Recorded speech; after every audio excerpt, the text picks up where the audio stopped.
Hello. Decision making can be tricky, we know. Already at the Agile Tour you have to make many decisions, there are various tracks in parallel and you need to decide.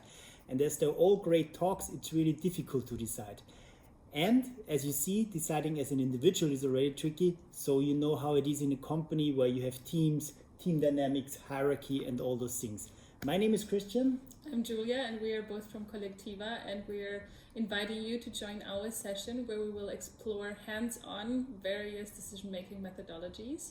So we will as well have then time afterwards to share our experience, share our learnings and transfer it into our daily life. So join our session.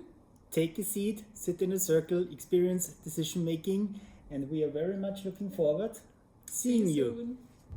Soon.